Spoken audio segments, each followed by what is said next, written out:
Assalamualaikum warahmatullahi wabarakatuh. Perkenalkan, saya Tiara Dea Ananda Putri, mahasiswa dari Universitas Teknologi Digital. Di video kali ini, saya akan sedikit menjelaskan tentang toleransi beragama. Indonesia merupakan negara yang besar dan di dalamnya terdapat beberapa agama. Di antaranya, agama Islam, Kristen, Buddha, Hindu, dan lain-lainnya. Dengan demikian, toleransi dalam beragama merupakan sebuah keniscayaan untuk menjamin stabilitas sosial dari paksaan ideologis maupun berupa bentrokan fisik dalam masyarakat. Perbedaan agama seharusnya untuk menjadi saling memahami, saling mengakui, dan saling menghormati, bukan malah sebaliknya, yaitu perbedaan keyakinan menjadi faktor pendorong untuk saling menjatuhkan, saling merendahkan, atau mencampur adukan antara agama satu dengan yang lainnya. Pada dasarnya, manusia hanya mengakui satu Tuhan saja yang paling tinggi, yaitu yang telah menciptakan seluruh jagat raya ini. Toleransi sebenarnya bukan hanya saling menerima perbedaan, tetapi saling mengakui, saling terbuka, atau saling menghormati. Toleransi antar umat beragama merupakan suatu mekanisme sosial yang dilakukan manusia dalam menyikapi keberagaman dan pluralitas agama. Dalam kehidupan sehari-hari, toleransi dapat dilihat dari aktivitas-aktivitas sosial yang dilakukan sehari-hari dalam kegiatan yang berkaitan dengan kepentingan umum maupun kepentingan perorangan. Indonesia merupakan negara yang sangat beragam, yang terdiri dari berbagai suku dan agama yang dianut oleh setiap orang yang mengimaninya. Dari setiap agama mengandung ajaran-ajaran yang menyuruh kepada kebaikan terhadap sesama manusia, terutama dalam hal toleransi atau saling menghormati antar umat beragama.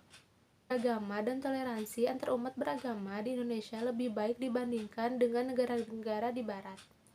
Toleransi di Indonesia masih dijunjung tinggi agar terciptanya kerukunan dan kedamaian antar umat beragama. Lalu bagaimana sih hakikat toleransi beragama? Toleransi merupakan suatu sikap atau perilaku manusia yang sesuai dengan aturan, di mana seseorang dapat menghargai dan menghormati perilaku orang lain. Pluralisme agama pada dasarnya bukan untuk saling menjatuhkan, saling merendahkan, atau saling mencampur adukan antara agama satu dengan yang lainnya, melainkan untuk menghormati, untuk saling mengakui, atau saling bekerja sama. Oleh sebab itu, pluralisme agama diakui sebagai dasar kebijakan pengakuan suatu eksistensial pluralitas agama dalam mencari titik temu agar agama berdasarkan kesamaan melalui nilai kemanusiaan yang universal dalam masing-masing agama. Indonesia sendiri sangat menjunjung tinggi dan menghormati semua umat beragama yang ada karena Indonesia terdiri dari berbagai suku dan berbagai agama. Namun pada kenyataannya, perpecahan dan konflik yang berlatar belakangi agama sangat mudah sekali untuk terjadi dan bahkan hanya disebabkan oleh hal-hal yang sepele. Kasus kerusuhan yang terjadi di Indonesia maupun di luar negeri, seperti pengsengketaan dan perang yang didasari karena agama, mengakibatkan banyaknya umat yang harus meregang nyawa saudara-saudara mereka dan bahkan sampai tempat ibadah pun dirusak, bahkan sampai dibakar, seperti masjid, gereja, atau sekolah-sekolah untuk tempat belajar. Toleransi menjadi salah satu bentuk penting untuk menghormati sesama dan tidak memaksakan kehendak. Dia yang dianggap dirinya lebih tinggi, baik, dan benar justru cenderung akan menimbulkan sikap yang anti-toleran. Hakikat toleransi intinya yaitu usaha dalam kebaikan, khususnya pada kemajemukan agama yang memiliki tujuan tercapainya kerukunan. Toleransi beragama adalah toleransi yang mencakup masalah-masalah keyakinan dalam diri manusia yang berhubungan dengan akidah dan ketuhanan yang diyakini umat manusia. Setiap manusia harus diberi kebebasan untuk meyakini dan memeluk agama yang dipilihnya, serta memberikan penghormatan atas pelaksanaan ajaran-ajaran yang dianut dan diyakininya. Toleransi beragama merupakan salah satu bentuk akomodasi dalam interaksi sosial.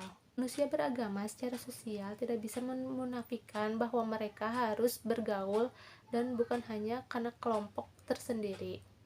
Dalam toleransi beragama ada dua tipe toleransi. Yang pertama yaitu toleransi pasif, yaitu sikap menerima perbedaan sebagai suatu bentuk bersifat faktual.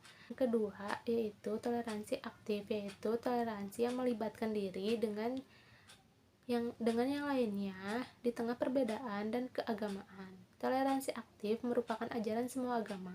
Pada dasarnya, prinsip terkait toleransi antar umat beragama dibagi menjadi 4, yaitu tidak ada paksaan dalam beragama, baik berupa paksaan halus maupun kasar. Yang kedua, manusia memiliki hak untuk memilih dan memeluk agama yang diyakininya, serta beribadah sesuai keyakinannya. Yang ketiga, tidak memaksa seseorang untuk mengikuti keyakinan tertentu. Yang keempat, Tuhan Yang Maha Esa tidak melarang hidup bermasyarakat yang berbeda keyakinan. Kesimpulannya bahwa pada hakikatnya toleransi antar umat agama mengharuskan kita untuk menghargai setiap perbedaan yang ada dalam kehidupan. Agama yang beragam mengharuskan masyarakat untuk saling memperbolehkan serta menjaga suasana menjadi kondusif, aman, dan tentram bagi umat agama lain untuk melaksanakan ibadah dalam ajaran-ajaran agama umatnya, tanpa dihalangi dan dipandang rendah oleh siapapun. Toleransi antar umat beragama dapat dilakukan ketika berkaitan dengan hubungan sosial yang berupa gotong royong dan kerja bakti di lingkungan masyarakat dan kegiatan keagamaan lainnya masing-masing masyarakat atau umat beragama. Itulah sedikit penjelasan tentang toleransi beragama menurut saya. Apabila ada kesalahan mohon dimaafkan. Assalamualaikum warahmatullahi wabarakatuh.